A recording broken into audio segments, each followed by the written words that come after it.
So I will start with an apology like I have in the other two rooms. Turns out I'm very bad at time management. And we were supposed to cover three things in each of our breakouts.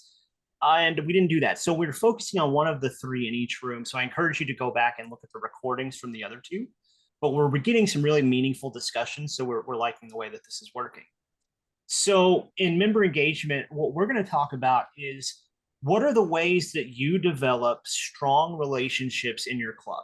Because that is something that I think we're weak at in our district. And as Rotarians around the world, that's something we struggle with because without those meaningful connections, people aren't as willing to stay members.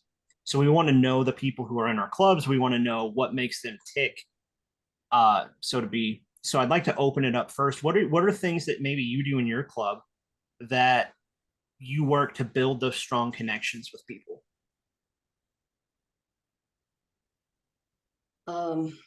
Well,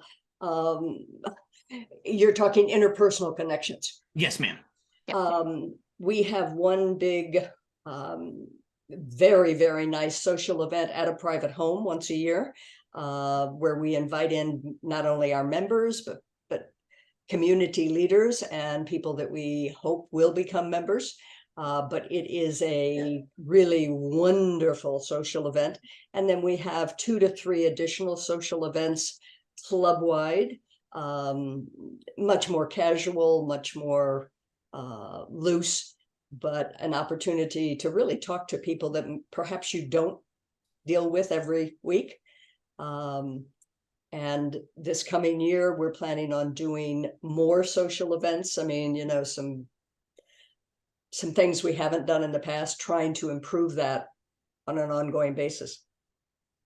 So Don, I have a question because this is something we talked about in another room. How do you decide what kind of social events to hold for your club? We ask what people want to do. um, that's really important. And yeah. So we ask what they want to do, and sometimes we will try something that perhaps not everybody's on board with, but it's new, and so, hey guys, let's just try it, and if it works, wonderful, we go forward. If not, then we try something different. So something I did my president year is I put out a survey and I had like 10 different social events. And I said, rank these in the order that you would like to do it. Sure. And that way we could have a social event that catered to this group, and a social event that catered to this group, and one to this group, and then one that was more all encompassing. So you can try to build that. But you're right. You said, it's important to ask people, but a lot of clubs, they just say, hey, this is what we're doing, because whoever's in charge of that likes to do that. And you miss a lot of your members. So it's good to talk to your members and figure out what it is that they're looking for. Sure. John, what do y'all do in your club?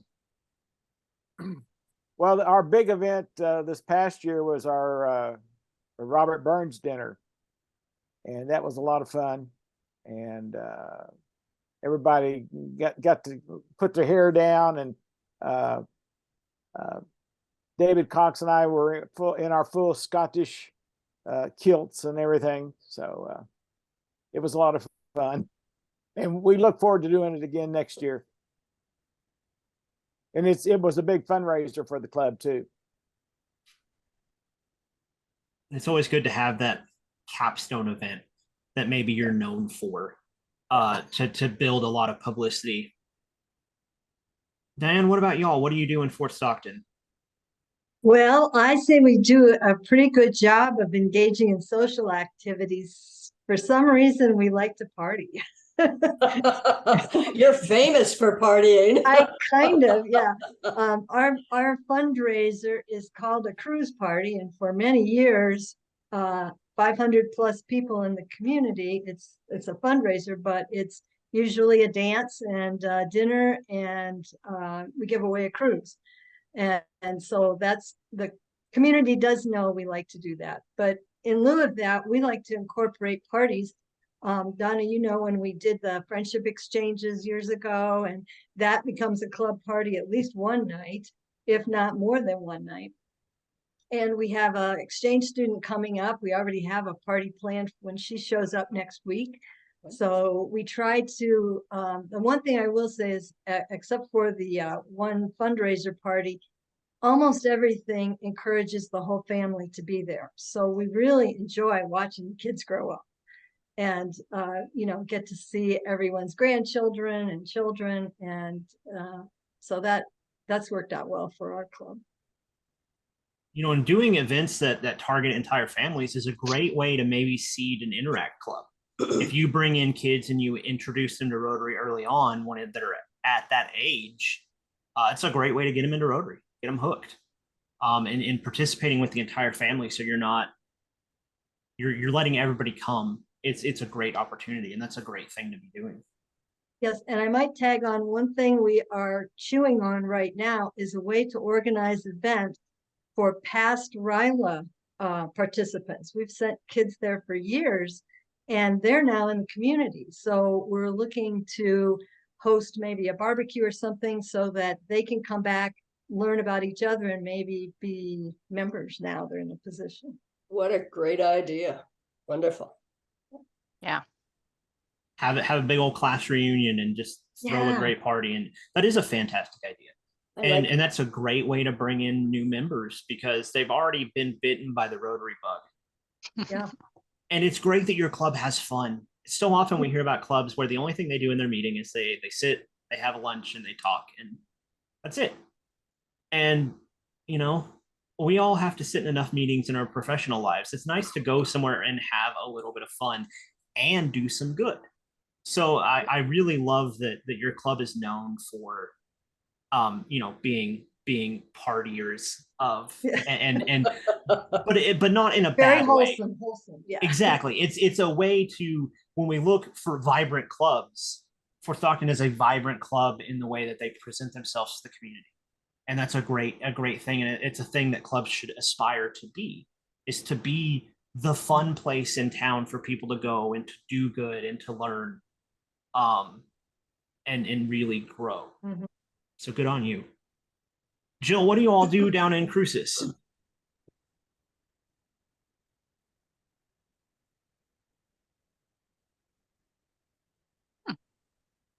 She's not on mute, but we can't hear her.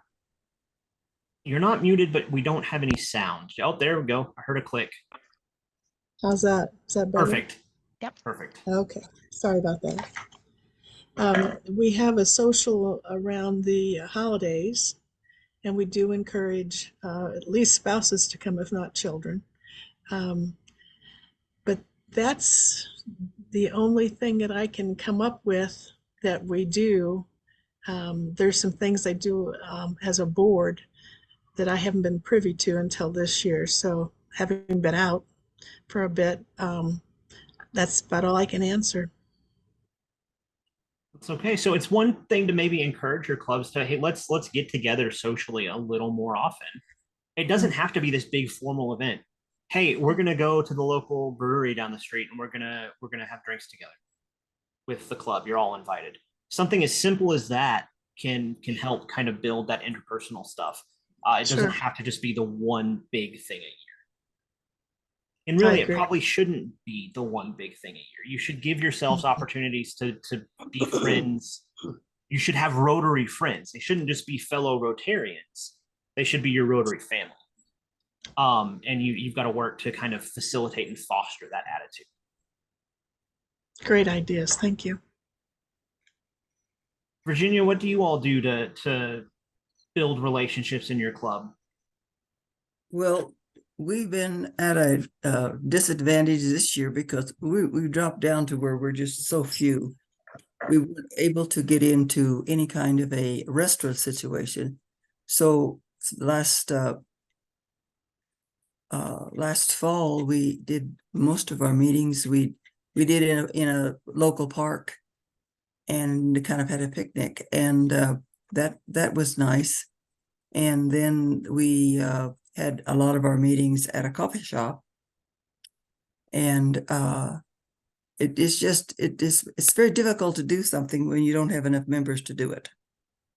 So we're right now we've got planned a membership drive meeting situation for the 14th, and that we're hoping that we can get some in there, some more members. but it's we've had joint meetings with the with another club in town who's also suffering from membership. So I don't know. That this used to be a very, very active club and a very social club, but I think that the powers that be did not stop to think that they, at some point in time, they were going to age out.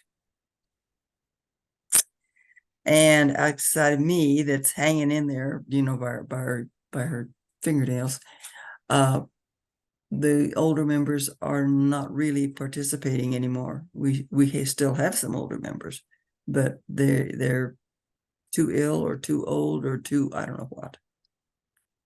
So so there you go. What club are you with, Virginia? It's a Santa Fe del Sur. Okay. But I think there's ways that you can engage maybe some of those older members.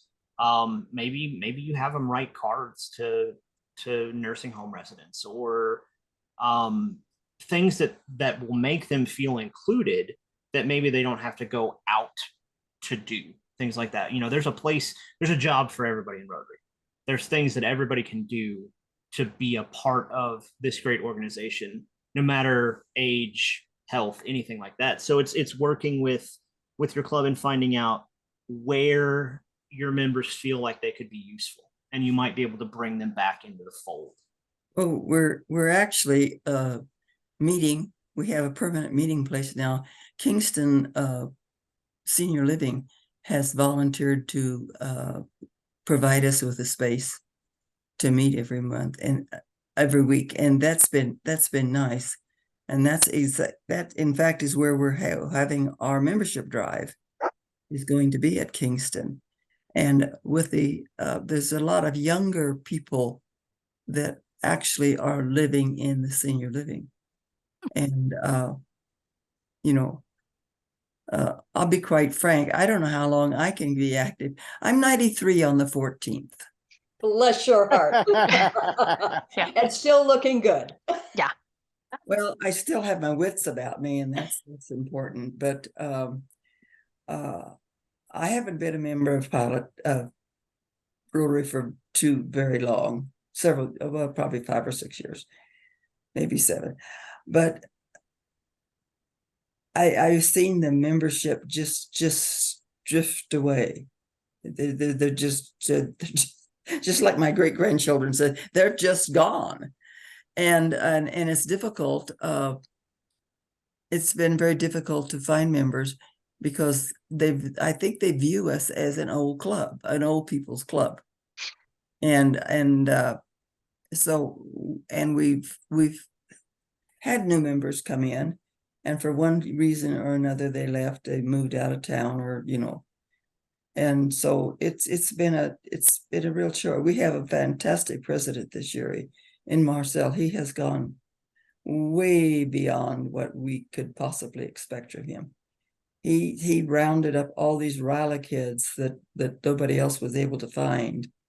And I think altogether we sent in Santa Fe, I think we sent 7 Ryla kids. And That's amazing. and we sent from our little, our little club, we sent 2. And but again, it's because we have a president that's willing to really go out there and beat the bushes for the Ryla kids. Well, I think you borrow from Diane down in Fort Stockton, and you start bringing those Ryla kids back, and you start building up a membership core there. We have talked about that. We have talked about that. I'm not quite sure. Are there records someplace to find them?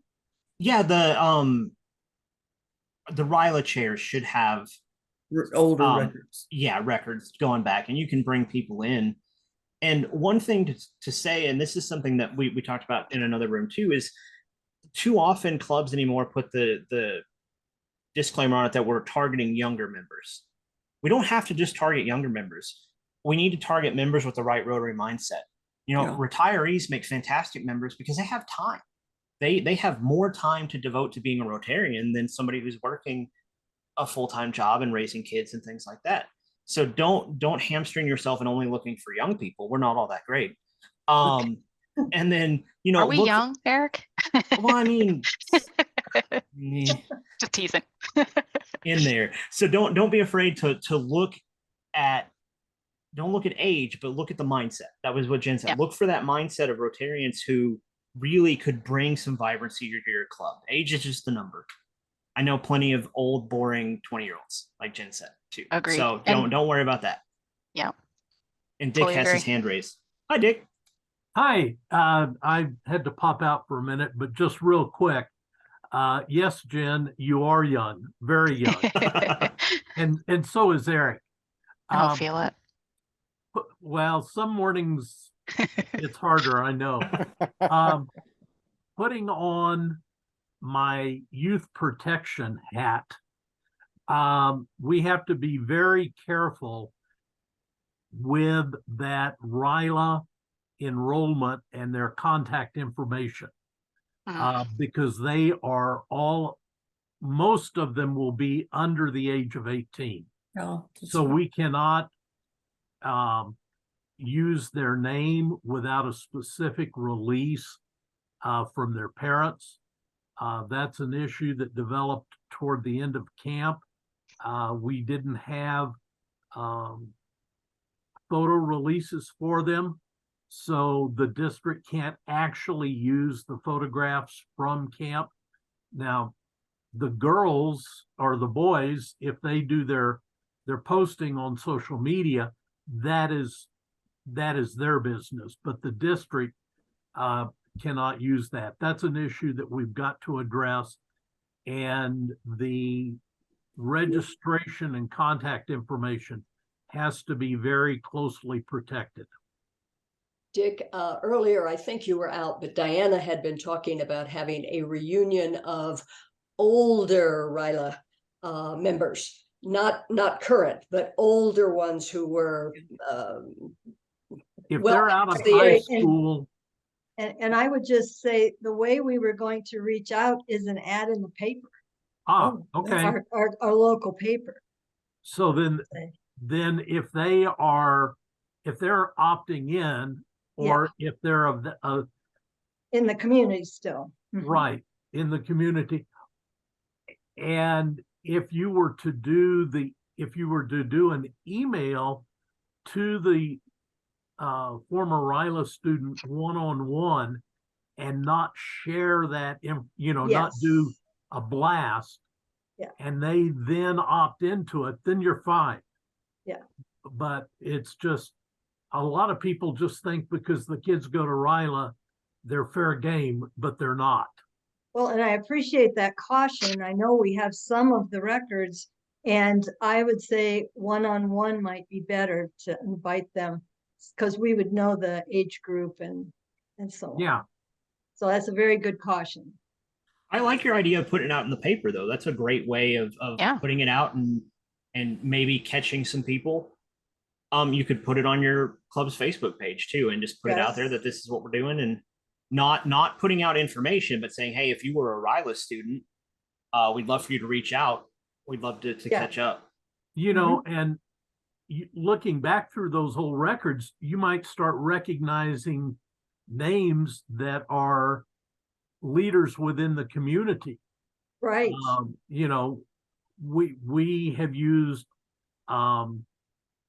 Bobby Wallace as being one of the first Rilarians in the district. We have a member in our club who's become very active. He went to RILA in Southern California, and they hold their camp out at San Clemente, or not San Clemente, Santa Catalina. So he had a wonderful experience. And former state auditor of New Mexico, Brian Colon, is very open about his Rotary and RILA experience. So we can start leveraging those people that have shown their leadership experience to promote these groups for us. Our DGE is a RILA kid. Yes.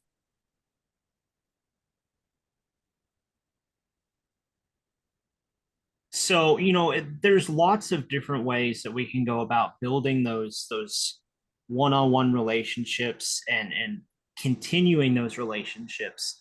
And I think it's important with your RILA students to stay in touch over the years and say, hey, we're still thinking about you. Make them keep Rotary in the back of their minds. I was a Rotary project kid in Clovis. We did our soapbox derby and I won. And that was my first introduction to Rotary. And now I'm a district officer. So, that touch at 12 years old of Rotary made an impact on me. And you never discount what those little impacts and touches can mean to somebody. Not inappropriate touch. I know that sounds bad, especially with our youth protection guy here, but We know what you We mean. got it. We got it, Eric. Totally got it. And getting don't back touch on anybody. topic. Back on topic. Thank you. That's what I'm here for, is to keep Yep. you in line. That's it. So our topic was, developing strong relationships within the club. So is there anything else anybody wants to add to that? So we talked about partying, we talked about bringing in youth. Anything Well, else? Yeah, go ahead, John. At our Christmas parties, we do Rotary care bags for the local shelter for both men and women, Nice. and we try to do between 50 and 100 every year. And they're in big 2-gallon Ziploc bags, and they're labeled either men or women, and they can just give them out. It's a great And you think that as far as strong relationships go, like just the team building of your members getting together to build that? It's fun to do it. Yeah. I'm sorry. No, go ahead, Donna. Very, very simple thing, but encouraging the members to sit at other tables at meetings. It is amazing how easy it is for people to get into their table and just mix it up. It's amazing. You'll find pleasant people at the other tables too. And I haven't done it yet, but I think it was at a Pets where you do Rotary speed dating. It's not really dating, but like you have a meeting where people, like, you sit and talk to each other for 5 minutes and then you rotate Sure. with different people. So I thought that was an interesting idea because we kind of naturally gravitate toward our normal seats, but that kind of forces you to talk to people you might not otherwise talk to. You can find people if they go to the same table every week. True. It's very effective. We're having that problem in my club right now. We just absorbed the other Clovis club, and they specifically asked to have their own table, and I said no, because that we still have this mindset of us and them. And at our board meeting, people got sick of me hearing it, but said it's our club. There is no us and them. So no, they can't have their own table because it's an us and them there again. Sure. So we need to take it upon ourselves to be sitting with them and making them feel like they belong, because there is no other club anymore. It is our club. And that's when, if everybody sits at the same table and talks to the same people, we've created silos. And the whole thing about this is get rid of the silos. Sure. No man is an island. No table is on their own. Or woman. Or woman, sorry. Just teasing. No person is an island. Just teasing. Don't say human. I mean, they're aliens. There's, That's let's true. be inclusive. 2023. Eric, Sir? just a thought after your comment. What about taking something that they did in their club and using that as a project in So that's actually what we're going to do. Okay. They call it the Special Hearts Prom, and it's a big community event for people with special needs. And they partnered with Inmersh, which is the local group that handles that, and that has become our club's project now. And we are going to do our best to support them in any way they can. They've already got all the pieces from when they were the other club in place. So it's now our job just to support and make sure it's the best Special Hearts Prom they put on yet. And we've already voted to make that one of our annual projects moving forward. But you're exactly right. When you bring in people, you've got to find what were they passionate about, Mm-hmm. and encapsulate that back together. So You we've already- oh, I'm go ahead. sorry. No, I just said we've got about 2 minutes left just to keep everybody on track. I was just going to ask if all the clubs had new members do a vocational talk for 5 minutes, just to, and not only for new members, but long-term members as well, so that we get to know each other a little better. We've started doing that, and our club members really like it. We do it in between speakers, and we kind of just pick on someone and say, okay, you're gonna do your life story. We call them, they were vocational, and now we're just saying, kind of tell us your life story, talk about your job, talk about why you joined Rotary, like just anything to get to know you. So we've opened up the subject matter, and folks really like it. Okay, great. Any other thoughts before we kind of wrap this up and head back to the big room? I'll say thank you all for a great discussion. I've really enjoyed getting to hear everybody's opinions, and it's always great to. I am a Rotary pup, and I love to hear what other people do and what we can do to work together to really grow this amazing organization. And it's great to see so many vibrant Rotarians at this meeting. Thanks for being a part of it. Thank Yes. you, and we're glad Thank Dick's here too. Oh, See, Dick, he's not listening. he loves you. He Dick, does. just so you know. Dick is my favorite person in Rotary. I will say that. So no, but we really are glad this has been a lot of fun. It's always great to go into breakout rooms where people actually talk back to you. There's nothing worse than going into a room and just being stared at. So thank you for that. All right, well, I'm going to go ahead and close our room, and we will head back to the big group. Thanks, everybody. Thank you.